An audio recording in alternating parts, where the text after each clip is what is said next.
Jadi ibadah kita jangan sampai kita menginginkan ibadah kita ini ditukar dengan sesuatu oleh Allah Ta'ala. Ya melatih dari situ. Nah setelahnya nanti kita mengejar cinta Allah, mengejar ridha Allah, mengejar kedekatan dengan Allah, mengejar usul kepada Allah Subhanahu wa Ta'ala, tapi bukan lantaran ibadah yang telah kita lakukan. Gitu. Karena ketika kita ini beribadah, banyak zikir, banyak sholat tahajud, banyak sholat witir, banyak sholat duha, puasa Senin Kemis, bahkan puasa Dahar, puasa Daud. Tapi dia tujuannya adalah ingin menukar ibadah-ibadah yang telah dia lakukan dengan nusul ke Allah Ta'ala. Nah kata Imam Abdul Wahhab Asy'arani rahimahullahu ta'ala dalam Al-Minah Hussaniyah, itu termasuk ar-riya'ul khafi. Pamer yang samar. Emang kita ini punya hak apa yang harus dilaksanakan oleh Allah Ta'ala? Gak punya.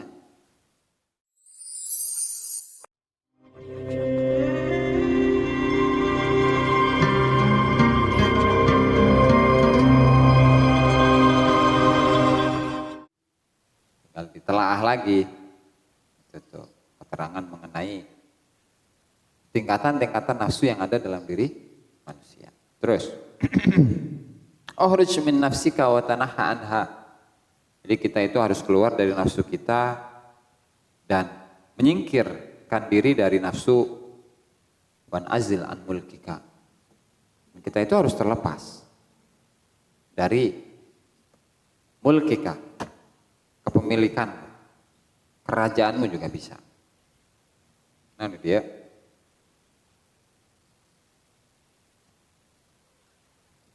Kalau di sini milkika, kepemilikanmu. Di sini, Pak. Lanjut. Wasallimil kulla ilallah. Dan pasrahkanlah semuanya kepada Allah. Tawakal ya. Fakun bawabahu ala qalbika, maka jadilah engkau satpamnya Allah Ta'ala yang menjaga hatimu, yang menjaga pintu hatimu. Ini kan berat ya. Jadi kita ini harus menjadi satpam yang selalu menjaga supaya hati kita ini tidak keluar dari jalur. Ini kan hati misalnya pengen pergi kemana, pengen nganjang kemana, pengen nyolong di mana. Nah dia dia menutup rapat-rapat pintu hatinya supaya tidak terlaksana menjadi sebuah perbuatan. Tuh. Ini kan proses untuk menghilangkan kegalauan, bro. Ya kalau ngomong berat ya berat.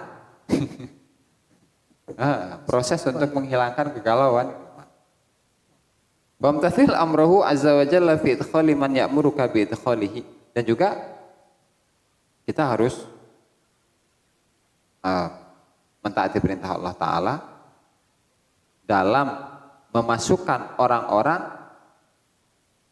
yang memerintahkan kita untuk memasukkannya ke dalam diri kita, yaitu Allah Ta'ala maksudnya. Bidkholi man ya'muruka bidkholi. Mentaati perintah Allah dalam hal-hal yang Allah perintahkan. Wantahi nahyahu fis saddi man ya'muruka bididdih bisaddih.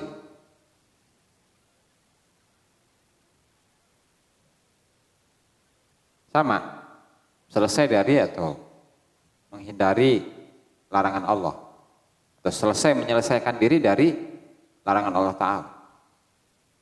Wala tadkhulil hawa qalbu qalbaka ba'da an kharaja minhu. Maka setelah hawa nafsu itu keluar dari hati, maka jangan sampai hawa nafsu itu masuk lagi. Kan sudah ditebus dengan proses tadi itu, misalnya mulai dari nafsu ammarah, nafsu lawamah, nafsu mulhamah, nafsu mutmainnah, nafsu radiyah, nafsu mardiyah, dan nafsu kamilah, bahkan sampai nafsunya hilang secara totalitas misalnya. Itu kan tetap masih ada jalan-jalan menuju masuknya nafsu ke dalam hati kita lagi. Maka jangan sampai kita ini membiarkan nafsu itu masuk ke dalam hati kita. Caranya bagaimana? Kalau tadi kan versi yang zikiran. Kalau yang versi praktek, kata Syekh Abdul Qadir Al-Jilani, fa ikhrajul hawa minal qalbi bi mukhalafatiha. Caranya mengeluarkan hawa nafsu itu adalah dengan melawan hawa nafsu. Apa yang diinginkan oleh nafsu, misalnya nafsu itu pengen A, kita arahin ke B. Nafsu itu pengen B, pilihan kedua, maka kita lawan, kita arahkan kepada pilihan yang pertama, gitu. Bi mukhalafatiha, melawan hawa nafsu, wa tarki mutaba'atihi, dan tidak atau meninggalkan pengikutan terhadap hawa nafsu bil ahwali kulliha, dalam semua keadaan apapun. Makanya jangankan yang sifatnya maksiat ya. Dalam ketaatan pun masih terkandung banyak kandungan hawa nafsu. Contoh, kita itu pengen mengejar target misalnya zikir dalam sehari itu 70.000. Contoh. Nah, kita paksakan nih mulai dari habis subuh, mulai dari habis isya, habis subuh lah gak apa-apa. Mulai dari habis subuh sampai subuh lagi, itu harus 70.000. Padahal itu bukan, katakanlah satu sifatnya ketaatan.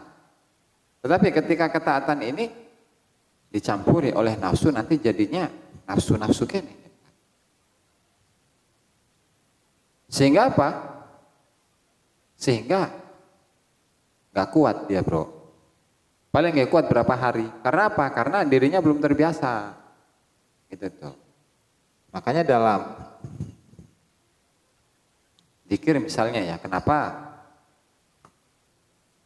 pertama itu nggak harus sampai bilangan 70.000, tapi misalnya 165 lah per habis sholat, atau katakanlah 1.000 per hari. Dalam menaikkan bilangan itu nggak boleh langsung dari 1.000 langsung 70.000. Nggak kuat, bro, fisiknya nggak kuat, itu kan. Dan dalam dirinya, dalam hatinya pasti ada beban. Ini berat amat ini. Ya kan? Padahal dalam ibadah nggak boleh merasakan beban seperti itu. Nah, makanya inilah bedanya antara mereka, para aulia, para kekasih Allah Subhanahu wa taala. Ketika mereka melakukan ibadah apapun, sholat contohnya lah, mau sholat, mau puasa ataupun yang lainnya lah. Jadi kalau mereka itu melakukan ibadah-ibadah tersebut, mereka melaksanakannya dengan sukacita, bahagia, usai senang, bahkan dia itu rindu untuk sholat, rindu untuk puasa, rindu untuk zikir. Itu kalau para kasih Allah Ta'ala.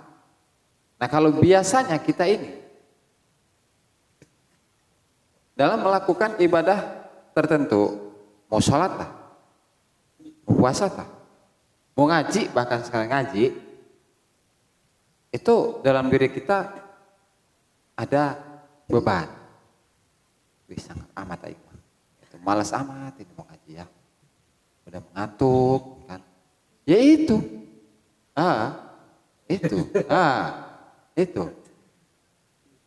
bedanya itu kan. Kalau orang biasa melakukan ibadah itu berat, wajar. Karena apa? Karena dalam dirinya banyak nafsu. Kalau mereka para kasih Allah Ta'ala melakukan ibadah senang, rindu bahkan, wajar. Karena apa? Karena mereka ketika beribadah itu ya sedang, nanti kalau di hikam itu ada itu, nanti ada muhadatsa, mukalamah gitu. bersenda gurau dengan Allah, berbisik-bisik dengan Allah, berdua-duaan dengan Allah. Ada itu. Kalau kita bro, sholat mah hanya sekedar formalitas, Allahu Akbar, Allahu Akbar, Alhamdulillah, terus. Nah sehingga ketika kita itu belum masuk dalam kategori tadi, orang-orang yang sudah dikasihi, dicintai oleh Allah Ta'ala. Kok kita itu suka, terutama ibadah-ibadah yang formal, yang sifatnya wajib ya, kok kita itu suka, senang melaksanakan ibadah itu? Kita harus curigai diri kita sendiri, ada apa nih? Ya kan? Terutama ketika dia itu dijadikan sebagai imam misalkan, ya kan? Oh semangat wanita menjadi imam sih, jadi imam. Kemudian ketika dia bacanya difasih-fasihkan. Auzubillah, weh. Gitu bro. Jadi model yang seperti itu ya memang untuk apa tadi, menghilangkan ketidaksukaan dalam ibadah atau menghilangkan beban dalam pelaksanaan ibadah itu ya berproses sedikit demi sedikit gitu kan, yang katakanlah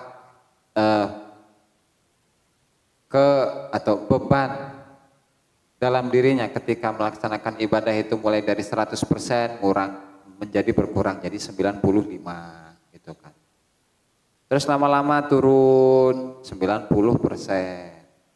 Terus kesini, nanti pada ujungnya apa tadi, merasakan beban dalam melaksanakan ibadah itu ya setidaknya turun. Jadi 30%, jadi 20% itu udah luar biasa. Ya, karena tadi tabiatnya manusia dalam melaksanakan ibadah itu ya pasti ada beban dalam dirinya. Dan ketika belum saatnya dia merasakan merasakan keindahan atau kerinduan dalam melaksanakan ibadah, belum saatnya mencapai posisi seperti itu, tapi kalau dia terlalu semangat, maka ada apa? Curigai dirinya. Ya kan? Ada apa ini? Makanya tadi ketika dalam kebiasaan kita setiap harinya yang zikir hanya 1000. Ini ujuk-ujuk dia pengen 70.000. Ada apa nih orang? Gitu. Pengen secara kontinu gitu ya, zikirnya 70.000 per hari. Otomatis ada apa nih dalam dirinya? Ada apa? Nah, jangan nafsu kan. Gitu bro. Makanya wa ikhrajul hawa minal qalbi bi mukhalafatiha. Jadi mengeluarkan hawa nafsu dari hati itu adalah dengan melawannya dan tidak menurutinya dalam semua keadaan. Itu bro. Berapa menit bro? Asana melila betul. Selanjutnya lanjut. Kagok kurang. Oke, finishnya itu pembahasan masalah syirik dalam ibadah itu. Lanjut. Nah, kalau memasukkannya gimana? Cara memasukkan hawa nafsu ke dalam hati itu gampang lah. Itu bimutaba'atihi wa muwafaqati, itu lebih gampang daripada mengusir hawa nafsu dari hati. Kalau memasukkan hawa nafsu ke dalam hati itu gampang, apa yang diinginkan oleh nafsu. Ya kan? Mau bobogohan, ya kan? Mau maksiat, hayu dituruti. Mau nyolong, mau maling dituruti. Mau nipu dituruti. Gitu. Mau ninggalkan sholat dituruti. Gampang, masukin hawa nafsu ke hati. Ngusirnya ini yang rada lumayan. Ya tapi tetap ya, semuanya kita kembalikan ke Allah Ta'ala. Ya mudah-mudahan karena kita itu memasrahkan diri kita ke Allah Ta'ala mudahkan segalanya. Gitu. Jadi memang kalau upayanya itu oleh kita, yang mengeluarkan hawa nafsunya itu adalah oleh kita, itu berat bro. Itu makanya orang yang diperintahkan untuk memikul gunung atau untuk menguras lautan. Ibaratnya gitu ya. Ya dalam artian ya sangat berat beban. Tapi ketika kita itu memasrahkannya ke Allah Ta'ala, ya nanti Allah Ta'ala permudah gimana pun caranya. Gitu. Sehingga karena kita sudah tahu bagaimana cara memasukkan hawa nafsu dan mengeluarkan hawa nafsu, maka fala turid iradatun ghairu iradatihi. Jangan sampai engkau itu menginginkan satu keinginan yang selain iradahnya Allah Subhanahu wa ta'ala. Fala turid dia anta ayyuhal aqil. Salah itu harokatnya, Bro. Turid. Berarti fala turid iradatan ghairu. Nah, gitu. Biasa ngaranna ge cetakan, ajan meskipun cetakannya itu bagus ya, kesalahan manusia tetap ada, terutama dalam jabar jar ini ya. Kita.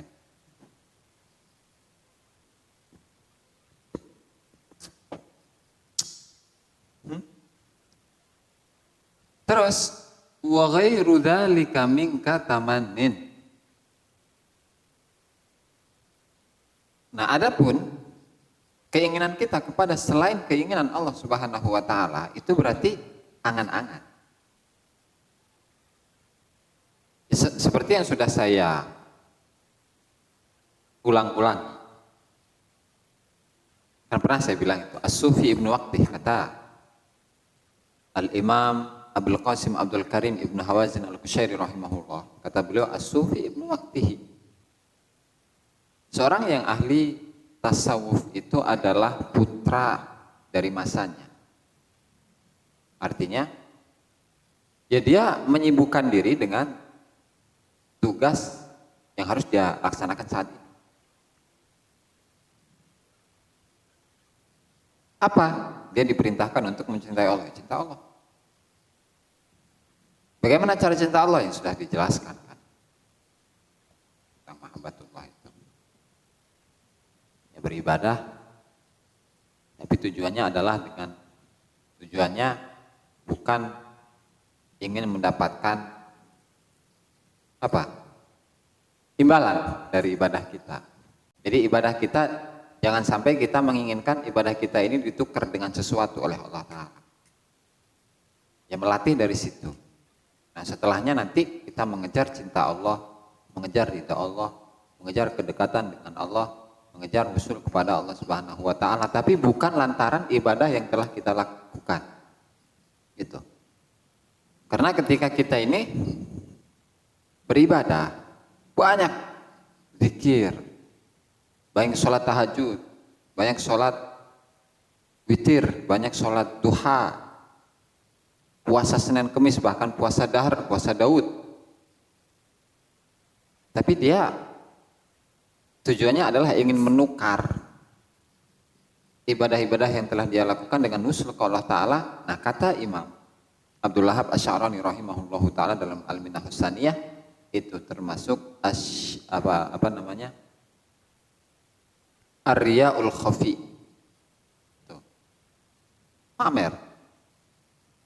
Pamer yang samar. Emang kita ini punya hak apa yang harus dilaksanakan oleh Allah Ta'ala? Gak punya.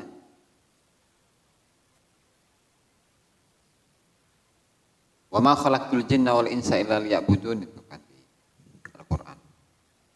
Liya'budun kalau hanya dan artinya ya. Dan tidaklah saya ciptakan jin dan manusia kecuali agar mereka itu menyembahku. Beribadah cina, sebagian penafsiran itu. Menyembah ke Allah Ta'ala. Itu enggak orang muslim, enggak orang kafir bisa. Semuanya bisa. Itu tinggal niru doang. Allahu Akbar, baca Fatihah, baca ini, baca itu. Bisa. Jangankan manusia, jangankan orang kafir, HP ke bisa. Baca Quran ke bisa, mana nama? HP mah. Tapi apa penghambaan diri ke Allah Ta'ala? Makanya kenapa Al-Imam sahabat Rasulullah SAW Ibnu Abbas radhiyallahu ta'ala anhuma, sahabat Nabi Abdullah bin Abbas mengatakan dalam penafsiran ayat ini, ay liya'rifuni, Dan tidaklah saya ciptakan jin dan manusia kecuali agar mereka ma'rifat kepadaku. Ya kan? Ma'rifat itu kan bukti, ma'rifat merupakan bukti bahwa makhluk tersebut, jin atau manusia, dia menghambakan diri ke Allah Ta'ala. Kalau dia nggak menghambakan diri ke Allah Ta'ala, gimana mau ma'rifat? Beda dengan hanya sekedar ibadah. Kalau ibadah mah tadi kan. Jangankan orang kafir, HP pun bisa ya kan. Itu bro. Nah sehingga wa ghairu dzalika min katamanin. Jadi keinginanmu kepada selain iradahnya Allah Subhanahu wa taala itu merupakan angan-angan. Sementara yang namanya angan-angan itu, khayalan itu adalah wadil hamqa, adalah lembahnya orang-orang yang dungu. Dungu itu apa sih? Dungu.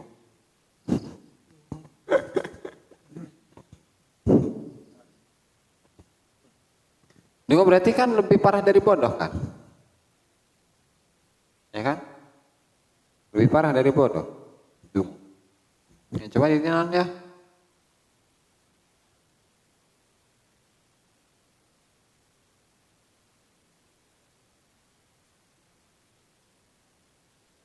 Fa inna man talaba wuqu'a ma la yasih wuqu'uhu yu'addu ahmaqa. Ya karena orang yang dungu itu adalah seseorang yang meminta terjadinya sesuatu yang tidak mungkin terjadi.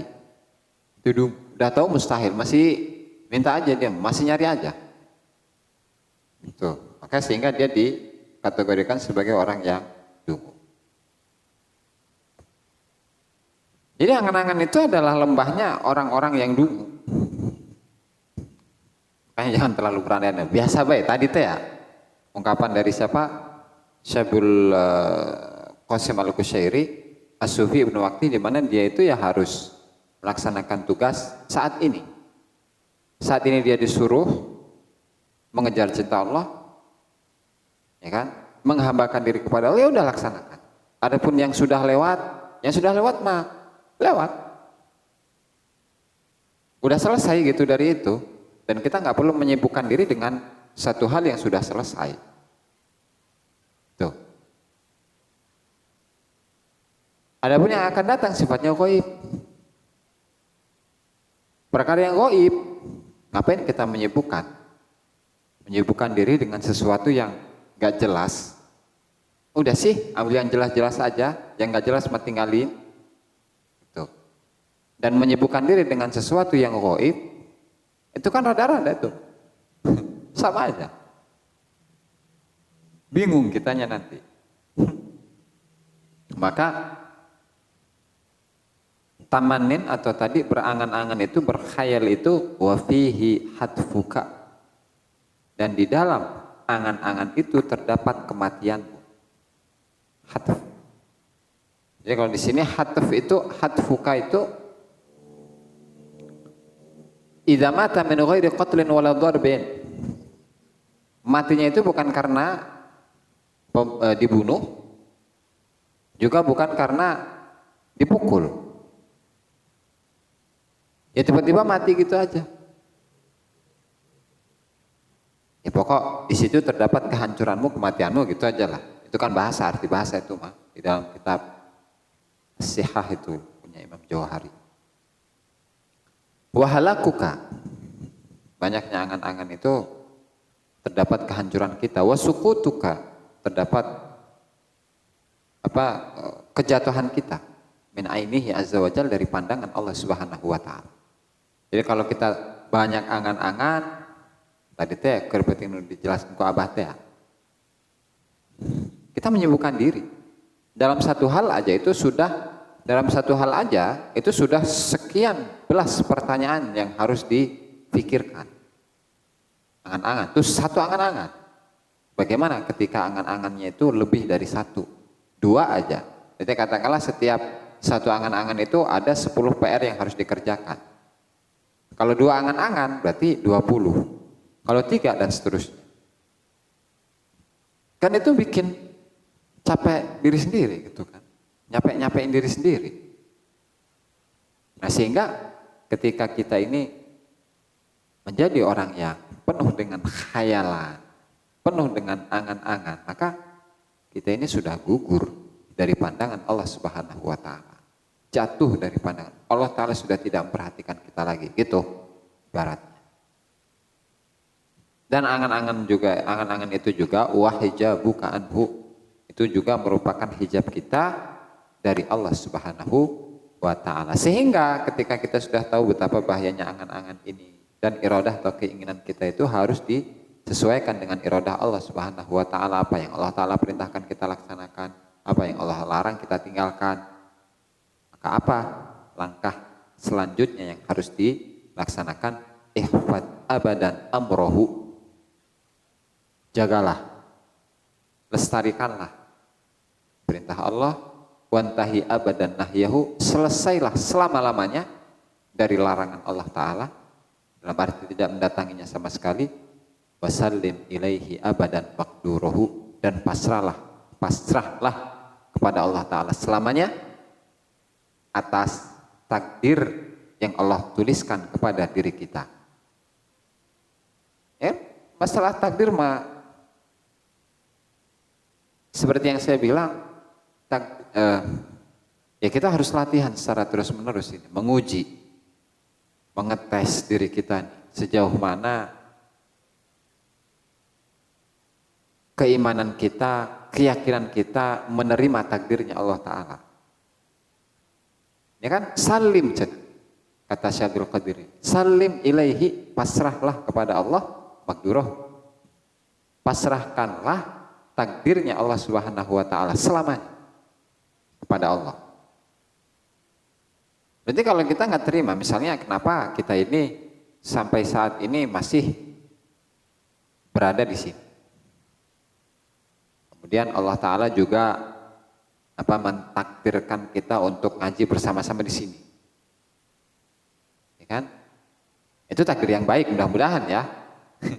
Takdir yang baik, mudah-mudahan. Secara dohir lah baik itu.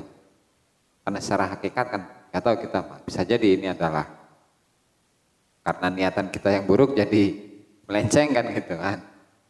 Walhasil penerimaan terhadap takdir Allah Ta'ala itu ya memang harus diuji, apalagi ketika takdir itu sifatnya adalah buruk. Kecelakaan lah, inilah, itulah. Untuk menerimanya itu ya perlu berproses, perlu dilatih hati kita. Tuh. Pindah pembahasan, wala tusyrikhu bi syai'in min khalqih. Dan janganlah sekali-kali engkau itu sekutukan Allah Ta'ala, janganlah sekali-kali engkau itu menduakan Allah Subhanahu wa taala dengan salah satu dari makhluk.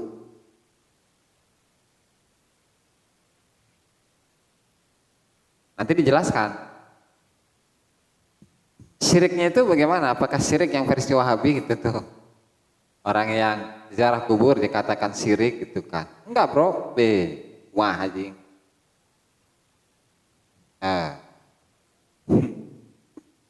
Aduh, gimana ini? Oke, nanti dijelaskan. Tenang, makanya meskipun durasi panjang nggak masalah. Ya seru bahasanya kan? Lebih seru daripada itu. Nah sehingga kita ini kan nggak boleh menyekutukan atau tadi menduakan, kalau bahasa rada kerennya itu apa? Menyelingkuhi Allah Ta'ala dengan makhluknya. Sementara makhluk Allah Ta'ala itu tidak hanya kuburan, tidak hanya para wali, tidak hanya para nabi, tidak hanya amal kita, ya semuanya. Keinginan kita itu makhluk, ya kan? Hawa nafsu kita makhluk, syahwat kita makhluk, ya kan? Itu bagian-bagian dari makhluk Allah Ta'ala. Bahkan karomah sekalipun itu makhluk, bro. Itu kan? Karena iradah kita, hawa nafsu kita, dan syahwat kita itu adalah makhluk. Nah, Kata beliau, fala wala tusyrikhu bi syai'in min khalqih, jangan sekali-kali kita menyekutukan, menduakan, menyelingkuhi Allah Subhanahu wa taala dengan salah satu dari makhluk-makhluknya Allah taala. Baik itu hawa nafsu, baik itu iradah, baik itu syahwat, baik itu jabatan. Lanjut kudu kumaha ya?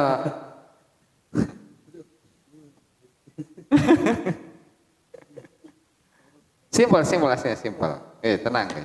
Simpel aslinya simpel. Jangan terlalu dipikir dalam-dalam. Nah, sehingga bagaimana? Fala turid wala tahwa wala tashtahi li alla yakuna syirkan. Sehingga langkahnya ya gampang. Ya bukan gampang sih. Langkahnya simpel kalau di sini mah. Kalau ngomong gampang mah nanti waduh. Ngomong doang gampang mah. Fala turid. Kita jangan sampai memiliki iradah. Kan kemarin pada beberapa pembahasan sebelumnya Syekh Abdul Qadir Al-Jilani di An-Nurus Sadis ya, di bab yang ke-6 itu kan membahas tentang fana dari makhluk. Fana dari makhluk, fana lah secara umum. Fana dari makhluk, fana dari dirinya dan syahwatnya, kemudian fana dari iradahnya. Baru setelah itu dia akan menjadi kekasih Allah Subhanahu wa taala dengan proses-proses yang telah dijelaskan sebelum. Nah, sehingga di sini ada kaitannya dengan hal itu. Kenapa kita itu tidak boleh memiliki iradah? Kenapa kita itu tidak boleh memiliki hawa nafsu? Menuruti, maaf. Kenapa kita tidak boleh menuruti iradah?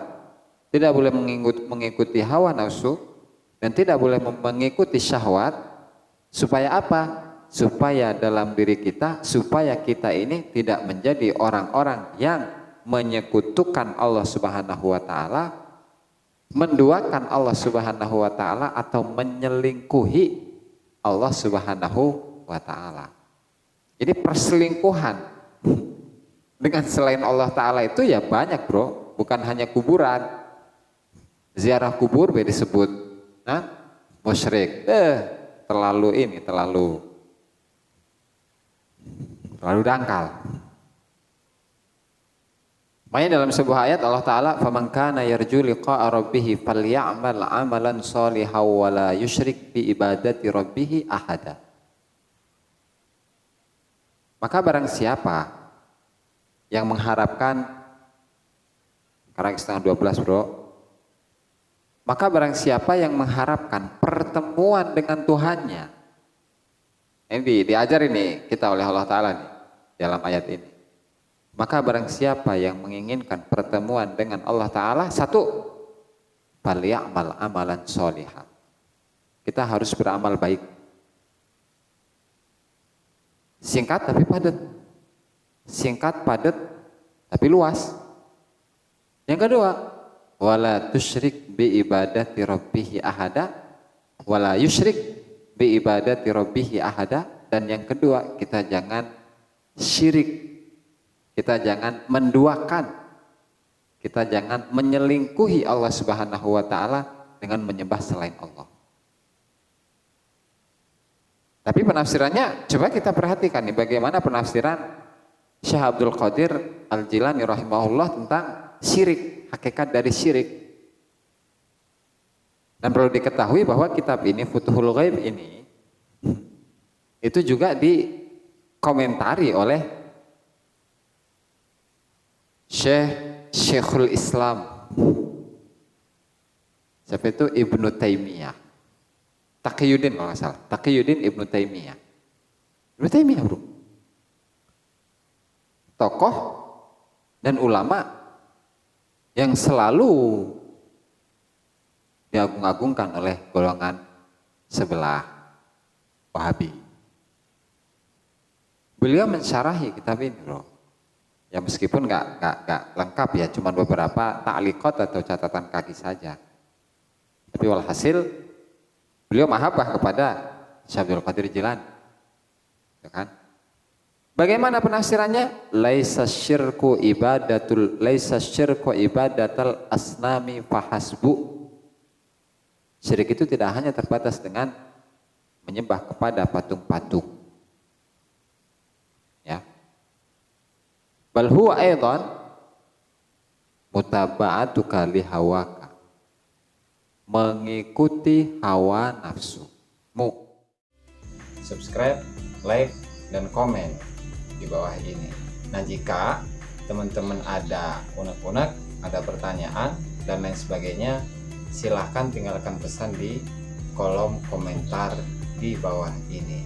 Terima kasih sebelumnya. Assalamualaikum warahmatullahi wabarakatuh.